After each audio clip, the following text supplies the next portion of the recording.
On today's Ding Corners, we talk about Bryce Harper to Wander Franco and plenty of guys in between. It's going to be a catch-up, a catch-all type of show today. So sit back, relax, and enjoy today's Ding Corners.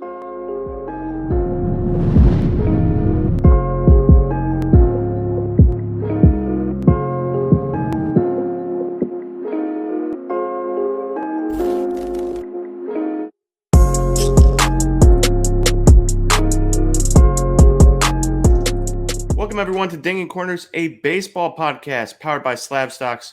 I'm your host, Nate, and today we've got a lot of news to talk about. There's been a lot of things that have happened in the last week or in the last month. Obviously, I was gone for a while, and then we talked some prospect stuff for a couple weeks in a row. Well, now we're talking good old-fashioned MLB baseball. To start, I just want to shout out the Brewers. They've just taken 3 straight games from the Giants, went into San Francisco, best team in baseball as of yesterday. Now the Dodgers, I guess, are the best team in baseball because they're a half game up on the Giants. But the best team in baseball as of yesterday, and we went into San Francisco and we won 3 straight. We play again today. Let's see if we can sweep them 4 straight. It's a beautiful thing. And the Brewers are ready to take on anybody with that pitching staff in the playoffs. I don't know if we'll get to the World Series. That's tough. Anything can happen. But this is the best shot that I've ever had as a Brewers fan to see my team go to the World Series, and I'm living it up.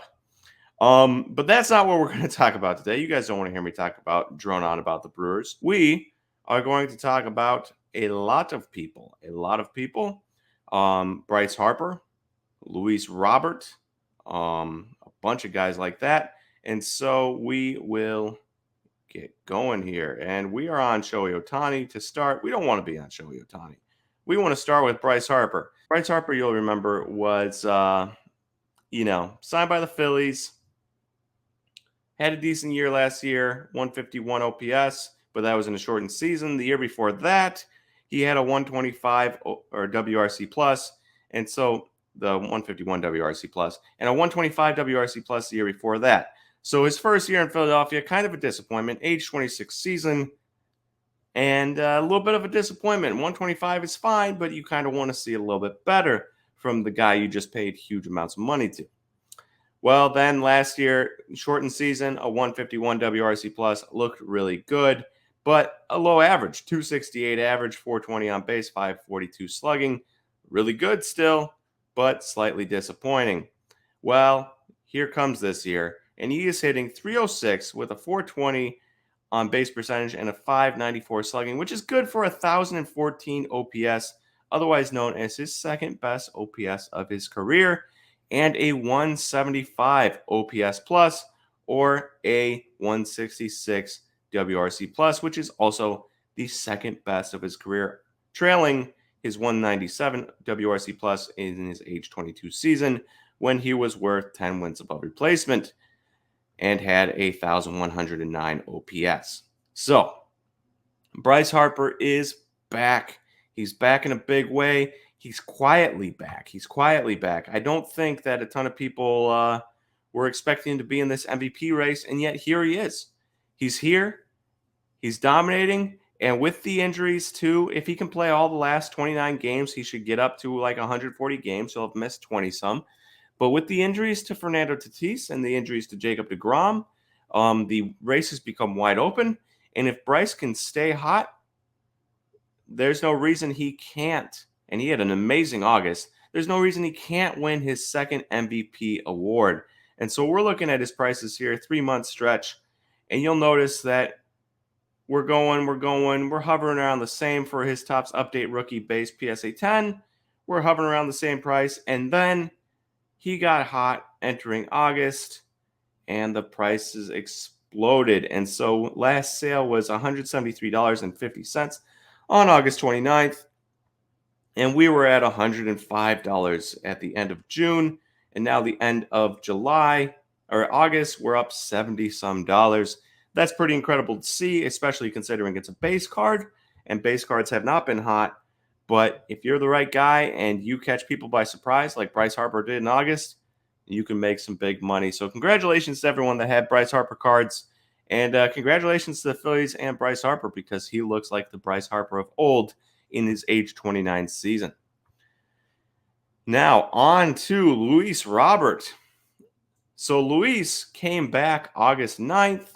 He's been around for 3 weeks now. 18 games. He's been around for 18 games. And you would think that prices would explode in those 18 games, but you can see here, June, they dropped down $51, and they've kind of hovered around that price. The last sale was $46 on August 30th. And so they've kind of hovered around that price, and this is Top Series 2 base rookie PSA 10, and they haven't really moved. I mean, they've shot up a little bit, $61 here or there, but really it's been in that $53 to $46 range for the most part, $56 to $46, $10 range. They haven't really moved, despite the fact that Luis Robert has been absolutely killing it. So in 18 games in the second half, he's hitting .364 with a .402 on base and a .636 slugging, which is good for 1,039 OPS. Now, I know it's a small sample size. I know that. Small sample size of 18 games, 1,039 OPS. A lot of people can do that. But that being said, it's Luis Robert. There was a ton of hype behind him. And yet the price movement hasn't been there for a guy who's been absolutely killing it. And you would expect a guy that has 6 doubles and 5 home runs in 18 games for a first-place team like the Chicago White Sox, that people would have been excited for him to come back. And then when he started out hot, his prices would go up. But that is not the case. His prices have been stagnant, especially for a PSA 10.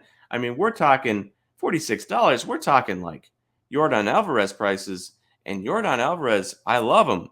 He's no Luis Robert. He doesn't have the upside that Luis Robert does. And so I'm pretty blown away by this. I know it's top flagship, and I know it's, it's a base card, but I would have expected some price movement upwards because of how hot he's been. He's been hitting bombs. He's been getting doubles. I mean, 11 extra base hits in 18 games is good. And yet, here we are. Price is not moving on Luis Robert. So keep an eye on that. There might be a buy low opportunity here. He's definitely talented. He's definitely a stud. Will he get to enough power? Tough to say. But he is right now, and I love it. And keep an eye on him. Keep an eye on him. Next on the list is Juan Soto. So we'll go to the 3-month stretch here. We're looking at a 3-month stretch here, and you'll notice prices 143, 169, 115, 122. And we are talking about his Top Scrum update rookie PSA 10. And then they just keep slowly going down, all the way down to 91 for the last sale in the SlabStox system on August 28th. Now, the interesting thing about this is that $91, it's the lowest sale, but Juan Soto has been absolutely killing it. So in the second half, remember the first half when I said Juan Soto was my biggest disappointment, and everyone and their mom came after me and said, "You're an idiot. How can Juan Soto be your biggest disappointment? You hate Juan Soto. He has nobody in his lineup to hit before or after him, so he has no protection." Let me clear up. I don't hate Juan Soto. I love Juan Soto. And you can also play well and be a disappointment. Very easily done. A player plays well, but not as well as you're expecting, and therefore he is a disappointment. I never said Juan Soto didn't play well. I said he was a disappointment, and it still rings true. His 851 OPS in the first half, disappointment. His 1,149 OPS in the second half, 39 or 41 games, not a disappointment. Exactly where I expected Juan Soto to be. And the funny thing is that Juan Soto now doesn't even have Trey Turner in his lineup. And so the protection he needed in his lineup doesn't really ring true anymore, because we're looking at a .328 batting average, .508 on base, and .641 slugging, despite the fact that they got rid of Trey Turner and they got rid of Kyle Schwarber, his quote-unquote protection. So I feel a little bit justified in saying that Juan Soto's 851 OPS was a disappointment because it was, and now he is killing it. He has doubles, 11 home runs in the second half in 41 games, whereas he had 9 doubles and 11 home runs in 79 games in the first half. He's been absolutely on fire. He has 47 walks to 26 strikeouts in the second half, which is absolutely absurd. Juan Soto is amazing. Juan Soto is amazing, and I would just like to read it one more time. He doesn't have protection in his lineup, so nobody can use that excuse ever again for why his first half was bad. It wasn't that, because now he has less protection in his lineup, and he is absolutely killing it. And looking at his prices, I said to myself, you know what, $91 and he's killing it and it's a low, that should be higher. That should be higher. And so I looked at the pop report, and you'll notice here, oh, no, that's what I want. You'll notice here that his pop report, 11,447 Topps Chrome update cards graded, 10,282 PSA 10s, 1,088 PSA 9s. So I was like, all right, so many PSA 10s, that will devalue the price of a PSA 9, or it should. So I guess that makes sense. But let's check in on the prices of other guys. So other peers of his talent level. And so we went to Fernando Tatis Topps Chrome PSA 9. And you'll notice that he's chilling at $94, just $3 higher than Juan Soto. I said, all right, Juan Soto's been amazing. Fernando Tatis has been amazing. I guess if Tatis can sit there, then Juan Soto can sit there. And we look at the comps, and 12,423 cards graded as opposed to 11,000, 8,000, a little bit more PSA 9s than PSA 10s. But since such a huge number of graded cards, all right, I get it, $94. Maybe we're onto something here. And then we went to Vladimir Guerrero Jr., and we looked at his PSA 9 prices and his 3-month stretch, and they spiked up, and this is probably a faulty sale that should be removed. And then we look, and you'll notice the last sale was 8/11. There is a couple of bugs on our back end right now that are not allowing us to get sold prices in for some of these cards. And so there are a few more sales of Vlad Guerrero Jr., but for our purposes, $105 is fine because it is around there on eBay right now. And so $105 for the last sale. And that is, $14 higher, but still in the ballpark. Now, the interesting thing about Vlad Guerrero Jr. is that he has a Topps Chrome update card too. And so this isn't just Juan Soto has just Topps Chrome update. Fernando Tatis, outside of his rookie debut, has just Topps Chrome, while Juan Soto has Topps Chrome and Topps Chrome update, but his Topps Chrome PSA 9, $105. Now we go and look at the pop report, and it's 6,166 total, 4,852 PSA 10s, 1,240 PSA 9s. So if I'm looking at that, I'd say, okay, the $14 difference makes sense because there's 6,000 less graded cards. Now remember, Vlad was not hot when he was a rookie. He was not hot the second year. And so now people will have been sending in all of their Topps Chrome cards, whether it be in bulk before the season started. Remember, PSA shut down their submissions, or whether they're sending them in now. But if they're sending them in now, they're not going to make money on them for $300, $200 a card.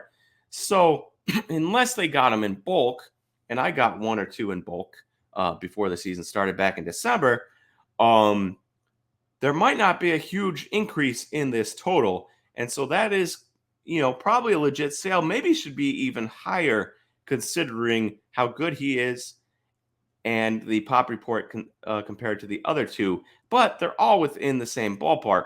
So then we moved on to Ronald Lacuna, and obviously he's been injured.